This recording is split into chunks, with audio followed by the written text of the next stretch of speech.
안녕하십니까. 오늘의 말씀을 시작하겠습니다. 사람은 무엇으로 사는가?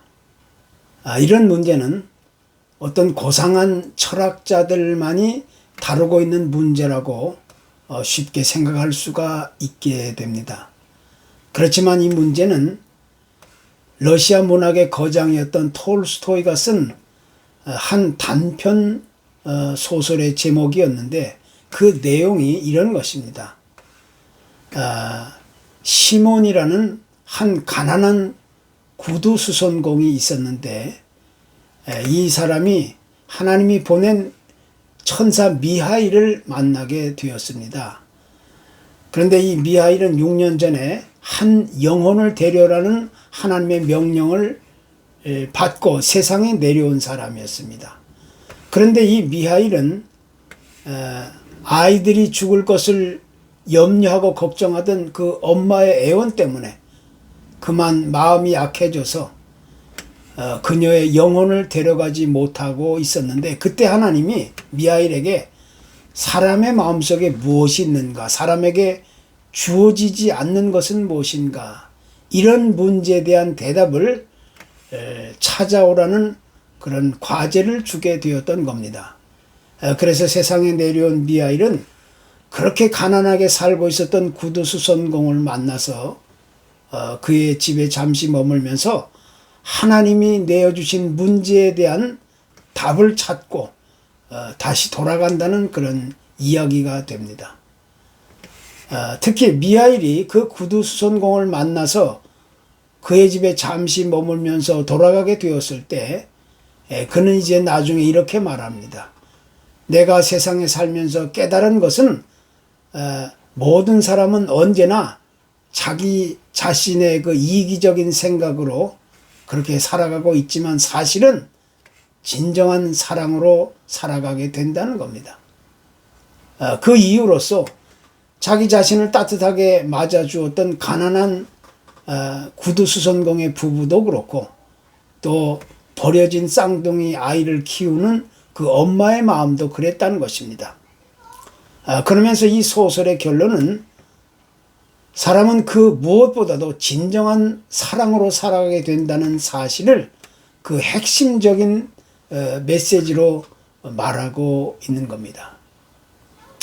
보통 사람들은 말하기를 우리 인생에게 힘이 되고 원동력이 되는 것은 돈이 있어야 되고 명예와 권력이 있고 또 사회적인 지위나 인기 혹은 남들이 부러워할 만한 자기만의 자유스럽고 호화스러운 그런 삶을 이야기합니다. 그러나 그것이 전부가 아니라는 것입니다. 많은 사람들이 자기 자신의 삶의 의미를 찾지 못하고 방황하는 가운데 시간과 세월을 낭비하게 된 이유는 바로 그들이 가야 할 마땅한 진정한 삶의 의미를 깨달아 알지 못했기 때문이라는 것입니다.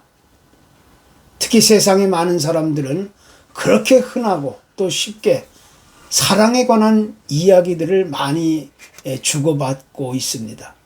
사람들이 부르는 노래를 봐도 그렇고, 또 TV의 드라마나 영화의 내용만 봐도 그렇고, 신문이나 방송이나 소설이나 각종 사건을 보더라도 보통 사랑에 관한 이야기들을 많이 다루고 있는 것이 인간 세상입니다. 세상은 마치 사랑의 홍수 시대인 것처럼 그렇게 보여주고 있는 겁니다.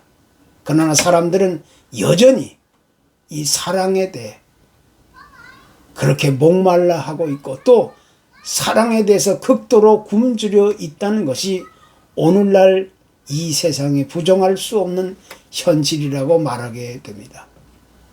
그런데 이렇게 된 이유는 우리 인간이 가야 할 진정한 사랑의 길을 전혀 깨달아 알고 있지 못하기 때문이라는 겁니다. 기독교 신앙인이었던 이 톨스토이가 사람은 무엇으로 사는가라는 주제를 가지고 책을 쓰게 된 근본적인 이유도 바로 여기에 있는 겁니다.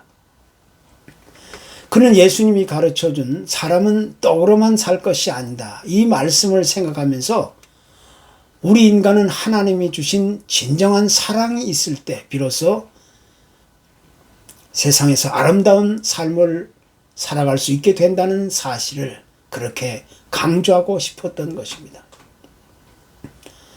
신약성경 요한복음 4장에 이 수가성 사마리아 여인에 관한 이야기가 소개됩니다. 이 여인에게는 불행하게도 5번씩이나 남편을 바꾸며 살아가는 그런 비극적인 운명을 가지고 있었는데, 그는 여전히 사랑에 목말라하고 있었고 사랑에 굶주리고 사랑이 무엇인지 모르기 때문에 혼란스럽고 염려하고 불안하고 방황하고 있었던 여인이옵니다. 그런데 그런 그녀가 우연하게도 우물가에 와서 예수님을 만나게 되면서부터, 바로 거기서부터 예수님을 통해 영원한 하나님의 사랑을 깨닫고 경험할 수 있게 되었던 겁니다. 그래서 성경은 그렇게 말하기를 너희는 서로 사랑하라, 이 말씀을 크게 강조하고 또 외치고 있는 겁니다. 성경 전체를 통틀어서 가장 강력하고 집중적으로 가르치고 강조하고 있는 말씀이 있다면 그것은 곧 하나님은 사랑이시다라는 메시지일 것입니다. 이 말씀은 그냥 듣기 좋게 하는 말이 아니고 그냥 단순하게 화려하고 보기 좋게 꾸며낸 말이 아닙니다. 이것은 하나님께서 성경 전체를 통해서 우리 인간에게 제일 강조하고 싶은 말이 바로 그것이라는 겁니다.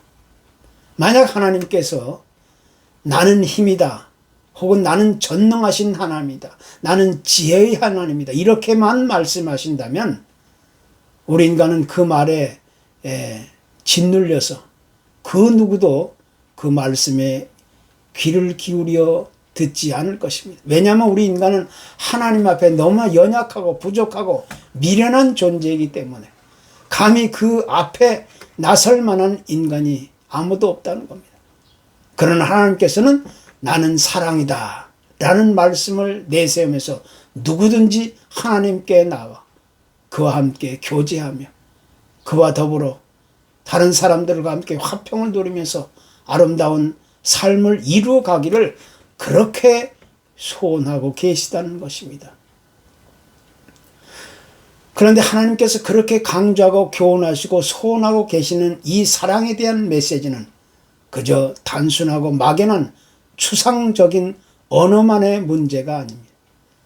하나님이 보여주신 이 사랑에 대한 가장 대표적인 예를 하나 든다면 그것은 곧 예수 그리스도를 이 땅에 보내주시고 그로 하여금 우리를 대신하여 십자가에 죽게 하심으로써 자신의 사랑을 우리에게 아주 분명하게 증명해 보여주셨다는 역사적인 사건이라고 우리는 말할 수가 있게 됩니다. 그래서 이 사건이야말로 하나님께서 우리를 사랑하신 가장 크고 위대한 사랑에 관한 사건이라고 말할 수 있게 됩니다. 하나님은 사랑이시다, 이런 말씀은 그것뿐만이 아닙니다. 하나님께서 우리 인간을 만드실 때 어떤 다른 모습과 같이 만든 것이 아니라 하나님은 자신의 형상을 따라 우리 인간을 만드셨다고 말씀합니다. 또 우리 인간을 만드신 후에는 각자에게 자유의지를 주시고 우주 만물을 다스리게 주셨고 또 자신의 선택에 따라 세상을 자유롭게 살아갈 수 있도록 배려해 주신 겁니다. 그러나 그 같은 위대한 하나님의 사랑하심의 뜻과 섭리를 깨달지 못했던 인간은 불행하게도 하나님의 말씀을 등지고 불순종함으로써 스스로 죽음과 멸망과 심판을 자초하게 되었던 겁니다. 그것이 우리 인간의 비극적인 운명의 시작이라고 우리는 말할 수가 있는 겁니다. 그렇지만 그러한 우리 인간의 비극적인 운명을 불쌍히 여기시고 우리에게 새로운 꿈과 소망의 기회를 열어주신 분이 바로 하나님이시라는 겁니다. 즉 예수 그리스도를 통해서 그 어떤 소망이나 꿈도 가질 수 없었던 우리 인간에게 새로운 생명, 영원한 생명과 구원의 길을 열어주신 분이 곧 하나님이시라는 겁니다. 그래서 우리는 하나님을 가리키며 사랑의 하나님이다 이렇게 부르게 되는 겁니다. 구약 호세아를 보면 하나님께서는 당신의 백성을 얼마나 사랑하고 계신가라는 사실을 아주 구체적으로 현실적으로 엿볼 수 있는 내용을 우리가 읽게 됩니다. 하나님은 호세아에게 행실이 좋지 못한 부정한 아내를 얻으라고 하셨습니다. 그리고 그 부정한 아내를 통해 자녀를 낳게 하셨습니다. 그런데 문제는 호세아 아내 그 고멜이 하나님께서 아름답게 허락해 주신 가정을 뛰쳐나와 자기 멋대로 과거의 부정한 옛생활로 다시 돌아가곤 합니다. 그러니까 고멜은 하나님이 허락해 주신 아름다운 가정, 또 남편, 이 자식들이 있는 곳보다는 세상이 주는 일시적인 달콤한 유혹이나 쾌감에 빠지고 그것을 더 그리워하게 됩니다. 그러나 선지자 호세아는 그렇게 비참하고 불행한 상황 속에서라도 아내 호멜을 버리지 않고 돈을 대신 지불하면서 그 아내를 집으로 다시 데려오게 됩니다. 그럴 때 호세아는 자기 가정의 비극적인 문제를 보여주면서 선지자로서의 사명을 따라 이스라엘 백성들에게 선포하게 됩니다. 하나님의 백성들이 이렇게 된 것은 그들이 여호와를 알지 못했기 때문이다. 그러니 이제는 여호와께로 돌아가서 여호와를 알자, 이렇게 말합니다. 하나님께서 어떻게 당신의 백성들을 버릴 수 있겠는가라는 것이었습니다. 그러니까 호세아 선지자는 우리 인간을 향한 하나님의 진정한 사랑의 의미가 무엇인가를 아주 분명하게 보여주고 있는 겁니다. 하나님은 사랑의 하나님이라는 메시지를 가장 강력하고도 분명하게 나타내 보여주고 있는 것이 바로 호세아서의 내용입니다. 그래서 호세아는 결론적으로 이렇게 말합니다. 그 그늘 아래 거하는 자가 돌아올지라. 저희는 곡식같이 소송할 것이며 포도나무 같이 꽃이 필 것이며 그 향기는 레바논의 포도주와 같이 되리라. 우리를 향한 하나님의 끝없는 진정한 사랑의 표현이 바로 여기에 있다는 겁니다. 특히 오늘 본문 7절과 11절에도 하나님은 이렇게 말씀합니다. 사랑하는 자들아, 우리가 서로 사랑하자. 사랑하는 자들아, 하나님이 이같이 우리를 사랑하셨은즉 우리도 서로 사랑하는 것이 마땅하도다. 이런 내용을 쓴 사람은 다름 아닌 주님의 제자 이 요한이었습니다. 그런데 많은 사람들은 그를 가리켜서 사랑의 사도라 이렇게 이야기하고 있습니다. 그 이유는 바로 이런 겁니다. 그는 누구보다 하나님의 사랑에 관한 이야기들을 아주 진지하고 진실하게 분명하게 가르쳐 주고 있기 때문인 것입니다. 특히 오늘 본문 앞에 3장 16절에서 요한은 또 이렇게 가르칩니다.